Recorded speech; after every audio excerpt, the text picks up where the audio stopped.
Welcome to the Great Detectives of Old Time Radio. From Boise, Idaho, this is your host, Adam Graham. If you have a comment, email it to me, box13@greatdetectives.net.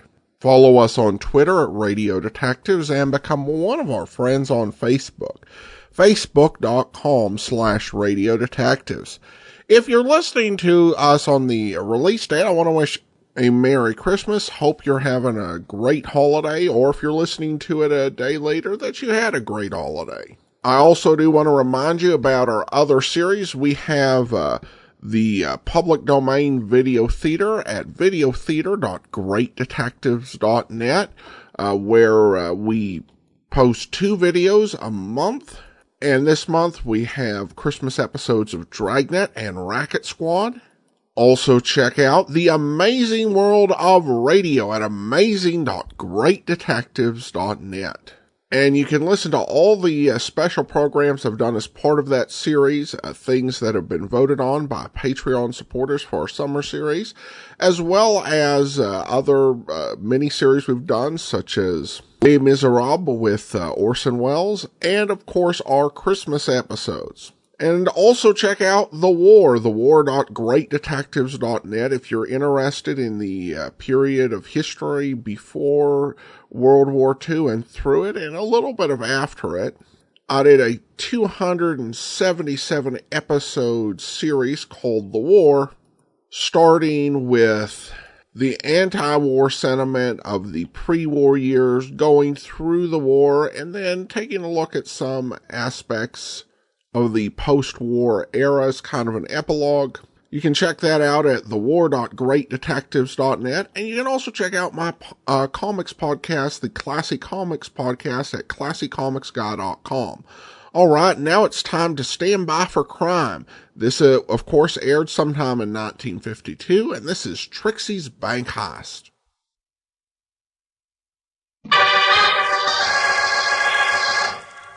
Stand by for crime.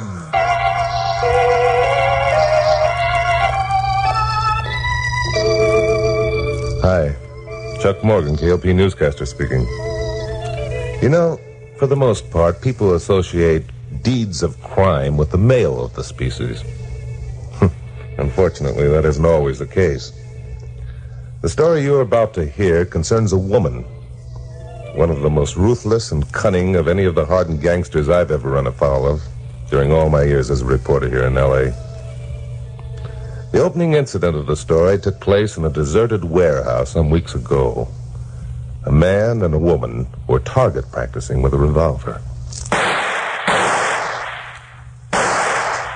Okay, Nick. Wait a minute. Take a look at the target.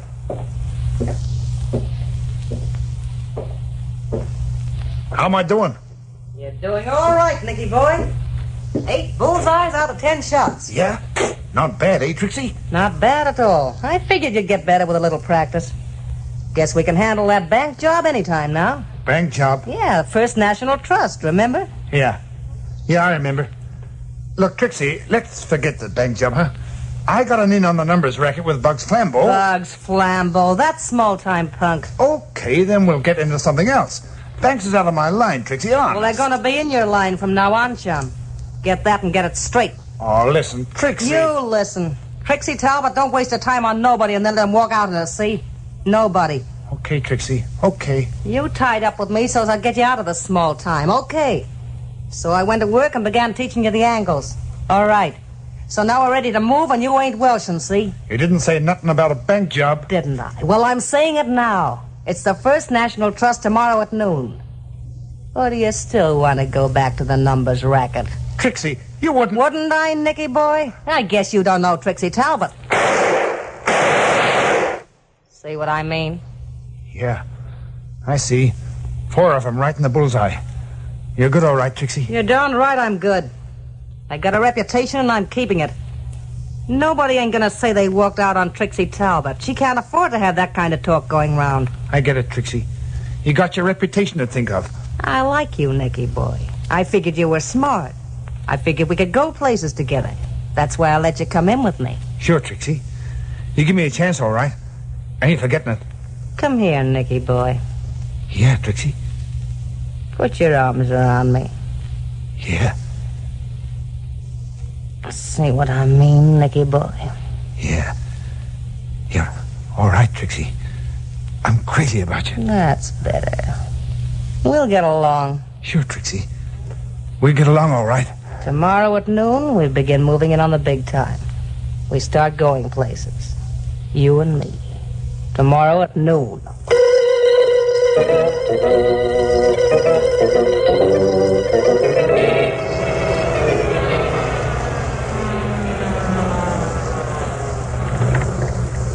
This is it, Nicky boy. Yeah. All set? Sure. Sure, I'm all set. Let's get going. Take it easy. Don't get nervous. Remember what you're supposed to do? Yeah. We've been through it enough times. What are we waiting for? All right, Nicky boy. Relax now. Hold the bank book in your left hand like you was going to make a deposit. Keep the other hand on the heater in your pocket. I know. Okay, let's go.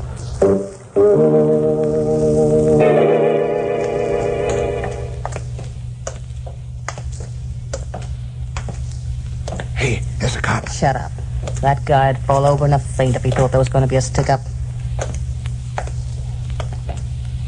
Here we are, dear. Give the man your book. Yeah. Okay, pal. This is a stick-up. Don't move or you'll get it. Yes, sir. What do you want? What do you think we want, chump? Shove that folding green stuff this way. Yes, ma'am. Okay. Now go into the vault and bring out everything you can carry. Forget that, Trixie. We got all we Shut can up. take. Go on, you. Yes, ma'am. And don't forget there's a gun pointing at your back. Trixie, look. That cop. Forget the cop, I said. He ain't... He's onto us. All right, you two, drop those guns. Why, you dumb flatfoot. Trixie, don't. Grab that door and let's get out of here. Why, these dumb punks. Let him have it, Nick. No, we shouldn't. Give it to him, Nick. Give it to him. We'll show him. Dirty punks.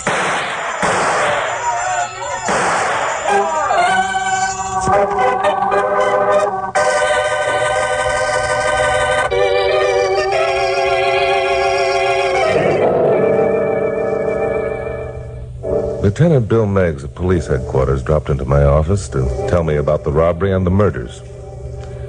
Now, Cal Curtis, my secretary, and I have known Bill a long time. We both suspected the purpose of his visit was more than to just give me a good news story. Well, that's the story in a holdup, Chuck. You got any ideas? Chuck's always got ideas. What we want to know is, what idea have you got up your sleeve? Never mind, Glamourpuss. What does your file record show, Bill? I've checked the files and records in every daylight bank robber in the country. This pair didn't follow the customary pattern at all. More than a week, my boys have been bringing in and questioning every known daylight holdup man in the city. So far, they haven't even made first base. Now, the way I see it, they've been looking in the wrong places for the wrong kind of guy. That makes sense. Yesterday, a young trooper, Sidney Richards, in an upstate town, he noticed some smoke and some signs of life coming from what he supposed was an abandoned house. Went up to investigate and hasn't been heard from since. Wait a minute. If he hasn't been heard from since, how do you know he saw signs of life? And how do you know he went up to investigate? It stands to reason. We found the tire marks of his motorcycle in the lane that leads to the house, but none returning.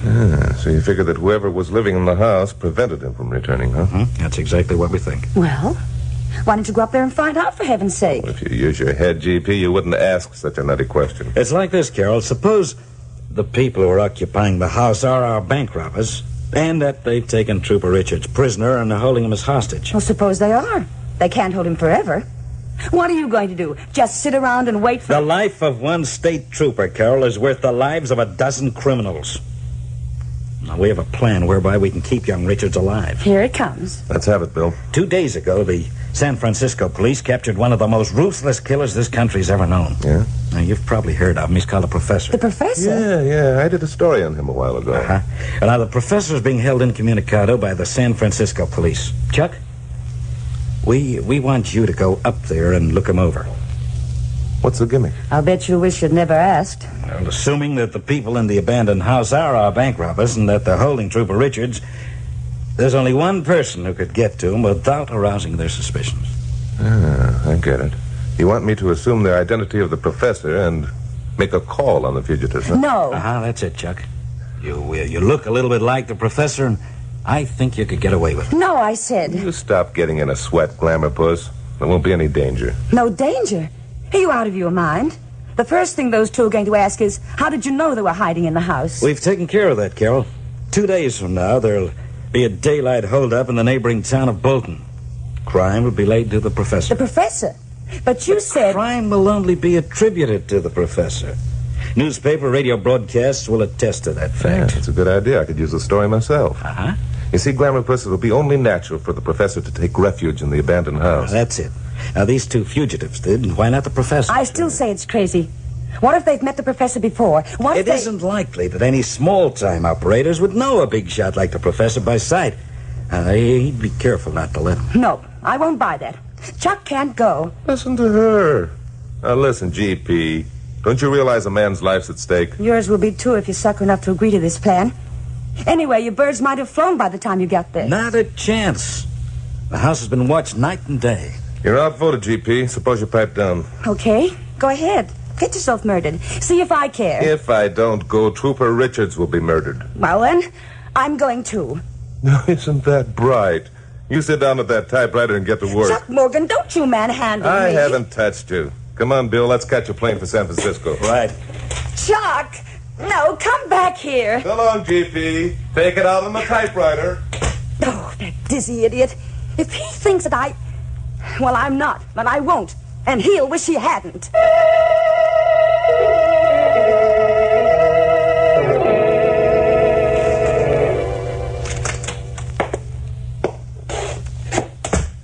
Hi, Nicky boy. Come on in. How's Trooper Richards this morning? Okay, I guess. Look, Trixie, do we have to keep that guy tied up all the time? Do we have to keep him tied up? Nicky boy, sometimes I think you got softening of the brain. Okay, maybe I have. Maybe having to stay here cooped up in this lousy dump's driving me nuts. Maybe... Shut up. No, I want to get out of here. I was a sucker to listen to you in the first place. You got anything else to say, Nicky boy? Oh, Trixie, put that gun away. Yeah, I'll put it away.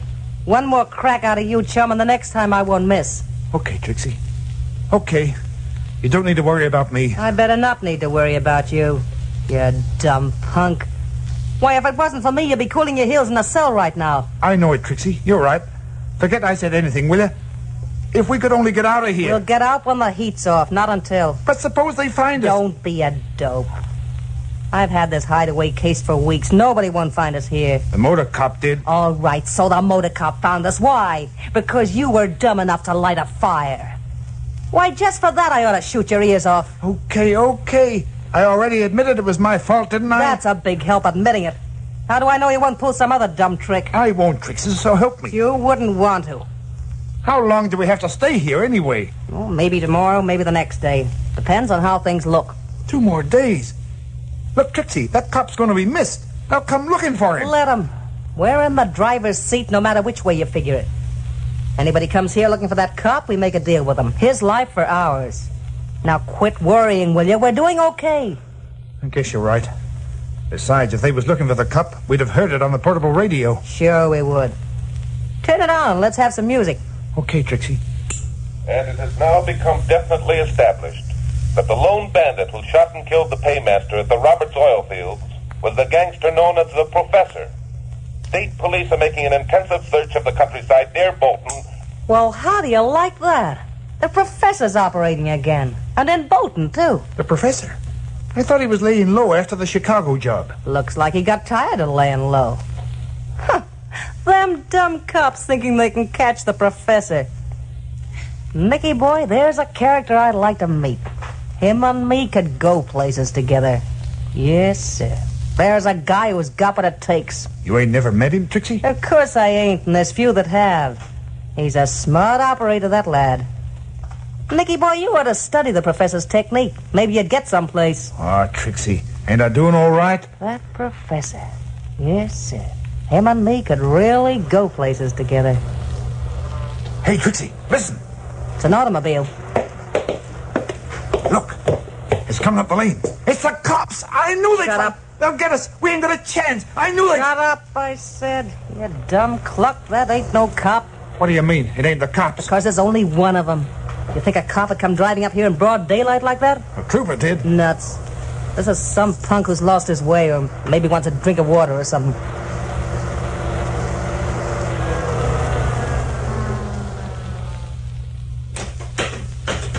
What are we gonna do?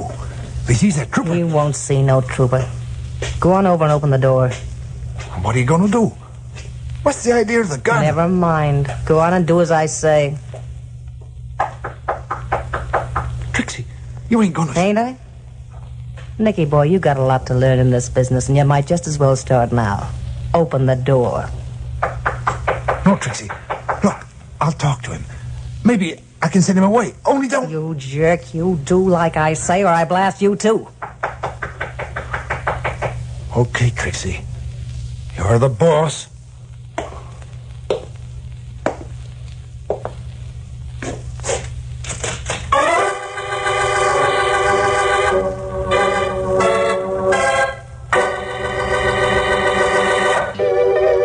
Now, the conclusion of Stand By for Crime.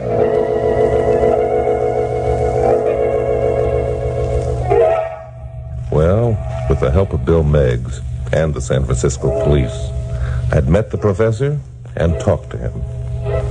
He was a tall, soft-spoken man with an excellent command of the English language, which I suppose was responsible for his nickname. The fake bank robbery was pulled, and my broadcast on it recorded. I was then given a black bag full of money, which I was still carrying when I knocked at the door of the deserted house. Yeah? What do you want? Oh, for a moment you rather startled me. I thought there was no one at home. What do you want? I was wondering if I could use your telephone. You see... Tell him to come in. Come on in. Of course. Thank you. Oh, I beg your pardon. I didn't know there was a lady here. You guessed right, there ain't. Okay, who sent you? Sent me? I don't believe I understand. You see, I was on my way Come on, quit stalling. Before I bump you off, I want the answers to a few questions. Bump me off? Do you mean you intend shooting me? You catch on fast, copper. Copper? My dear young lady, are you referring to me as a police officer? Busty, you sure put on a smooth act. Hey, Nick. Yeah, Trixie? See what he's got in that bag. Okay. Give me the bag, bud. No, just a moment. Give him the bag. But... Very well. Here you are, my man. Thanks. What's in it, Nick? Jeepers! Well, what is it? What is it? Take a look. Well, I'm... Greenbacks, bundles of them. Oh, come. There isn't so much there. I call that my small change purse. Small change? Say, who are you, anyway? Trixie, I know. That radio broadcast. The professor. Wait a minute. Let me look this lug over. Did the radio broadcast give a detailed description of the professor, Trixie? How do you know my name? My dear girl, your associate here has called you Trixie at least 3 times since I entered the house. Oh, he did? And you referred to him as Nick. Trixie and Nick. Could it be... No. Trixie Talbot would never allow herself to become involved with... Forgive me, I've said too much. You ain't said nothing. What's the matter with Trixie Talbot? There's nothing the matter with Trixie Talbot. Oh, I get it. Hey, Nick. Yeah, Trixie? Go on outside and take a look around. Oh, look, ain't I here? Go on, quit arguing. Okay, Trixie. You don't have to get sore. That's better. Now shall I finish what I was about to say, Trixie? You don't need to. I know. So you're the professor, huh? At your service, my dear. I like that. At your service, he says. Yes, sir. Professor, you're just like they said, a real gentleman. Thank you, my dear. Sit down, Professor. Over here. Thank you. We got a lot to talk about. Yes, sir. We got to get acquainted.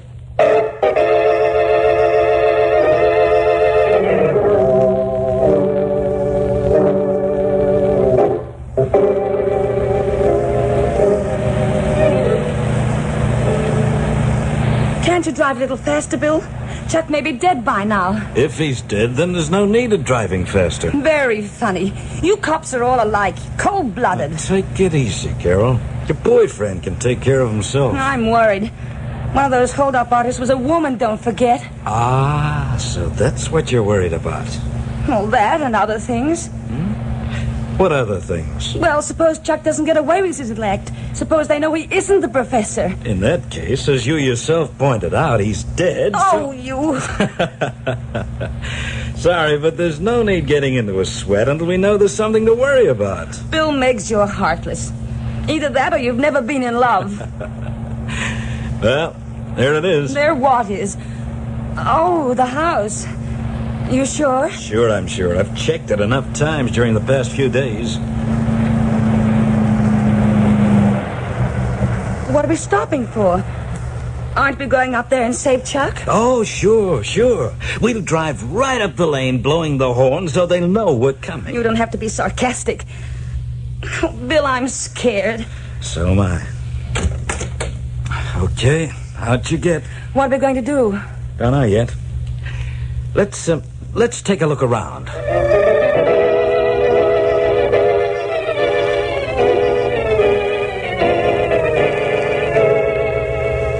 Professor, I gotta hand it to you. You done all right for yourself. You flatter me, Trixie. And now, about the proposition you mentioned a few minutes ago. Yeah, the proposition. Professor, how much dough is in the small change purse of yours? Possibly $10,000. Just like that, huh? 10 G's and you don't bat an eye. Brother, you kill me. Now look, see that bag sticking out from under the couch? Not unlike my own. It's just like it. And what's in it is just like what's in yours, too. Only there's more. More? Yeah. There's more than 15 grand in that satchel, Professor. You don't say. Yeah, I'm saying it. You add that 15 to the 10 you got, and it makes a pretty good steak, doesn't it? Indeed it does. Yes, a very good steak, Trixie. You get it, then? We start out with 25 grand, see? You and me together. But, my dear girl, I have only 10. Sure, so I chip in 5 more than you, okay. You got brains, you got fancy talk, you're a smart operator. I need a guy like you. We could go places together. Is it a deal? It seems fair enough, but there's one tiny item I'm afraid you've forgotten. Yeah? Yes. Nick. Nick? Oh, don't be a dope, Professor. You and me know how to handle guys like Nick. Why, when someone gets in our way, we just... Trixie, there's a guy in a base sneaking up through the woods. What? They're coming here. Cops. Let me see. Hey, Professor, come here. You see something, Trixie? I'll say I do. Look out there. Out where? Good heavens. It's... Something wrong, Professor? Yeah. I mean, put the gun away, Trixie. You can't... Friends of yours, maybe? Yeah, they're a couple pals of mine. I mean, what was that? Sounded like it came from the next room. It did. It's the state trooper. Maybe he's getting loose. Shall I go look, Trixie? Young Sidney Richards, eh? So he's still alive. How'd you know about him? I read about it in the newspapers, heard it on the radio. You never. It wasn't in no newspapers, and it wasn't on no radio. Trixie, he's Shut up, Nick. So, Mr. Professor, you thought you could put one over on Trixie Talbot, huh? Trixie, my girl, I think the time has come for us to be frank with each other. Yeah? Nick, Yeah, Trixie. go out the back way and take care of them two outside. Stay here, Nick. If you do as Trixie says, you'll regret it. I'm telling you. Pipe down, you. Go on, Nick. Do like I say. Listen, Trixie. You gonna obey orders, Nicky boy? I'm going, Trixie. You don't have to get sore. Now, Professor, this is going to be a pleasure. You'll get twice as much pleasure if you let me explain who I am. For a guy who's going to be rubbed out, you got a nerve, mister. Who are you, anyway? The name is Morgan. Chuck Morgan, the newscaster. Chuck Morgan? Well, what do you know? I thought that voice sounded familiar, but it doesn't... Well, that takes care of your friends, Mr. Morgan. You got any prayers you want to say before you join him? I've got a lot of things up. That you, Nick? Come on in. I want you to watch this. Tough, Trixie. The guy behind you isn't Nick. No? Don't try to kid me, pal. All right, Nick, speak up. The name isn't Nick, lady. Drop the gun. Why, you... Too bad, Trixie.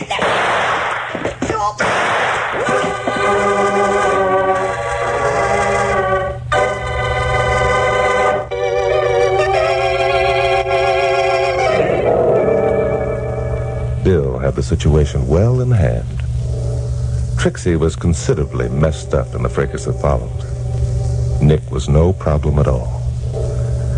We found Trooper Richards, uncomfortable, but unharmed. Carol and I got back to the office with only an hour to go before my late broadcast. So I started dictating the facts at once. Wait a minute, Chucky boy. Well? You don't expect your listeners to believe that stuff, do you? What stuff? That it was a woman who influenced Nick to turn bank robber? I certainly do. If it hadn't been for Trixie's influence, Nick never would have. Nuts. How was that? I said nuts. I thought you said. Women never influence men to do anything. Men are stubborn and self-centered and absolute... Come over here, Glamour Puss.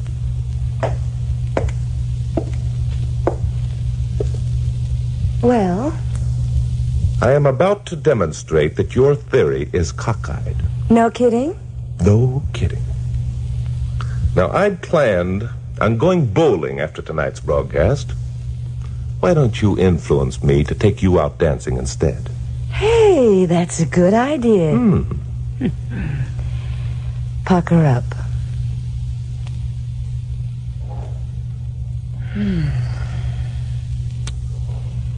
Influenced? I'm influenced. We go dancing.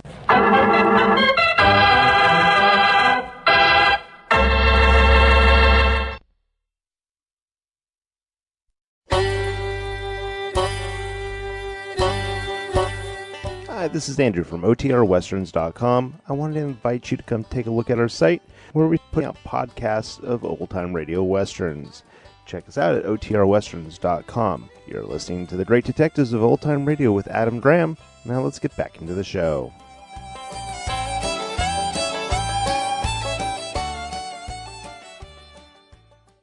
Welcome back. I have to admit I was a little puzzled as to what exactly the plan in this particular episode was.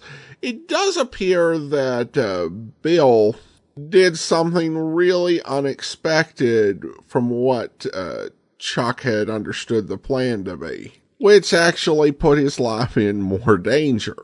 I also thought the idea of showing up with a slightly different voice after a radio broadcast aired with your voice in it was just a little too cute.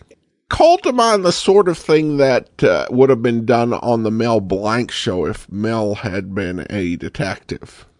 However, the use of pre-recorded broadcast is a little bit interesting just because radio had come out of an era where you really were strongly discouraged from using anything that had been pre-recorded. And certainly to do that for a news program was a little bit new in 1952.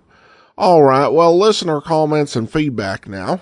And Bill writes in regarding the episode Baby Betsy's Mother. Hi, Adam. The twist in this episode was good, but it fell flat because of sloppy writing. Chuck had already laid out suspicions to his police contact, Bill Meggs, so why wasn't he there for the payoff? The writer should have had Chuck playing a round of golf solo, ruminating over the birth certificate when he came upon the water hazard and made his revelation. Water being the key. That way, the rest of the episode would have made sense. Thanks. And you're right, Bill. I do agree that that really could have been a clever twist. I don't think it worked out that way, the way they did it. All right. Well, thank you so much, Bill. And that will do it for today. Join us back here tomorrow for Rocky Jordan. And then we'll be back again next Tuesday with another episode of Stand By for Crime. In the meantime, send your comments to box13@greatdetectives.net. Follow us on Twitter at Radio Detectives and become one of our friends on Facebook. Facebook.com/Radio Detectives. From Boise, Idaho, this is your host, Adam Graham, signing off.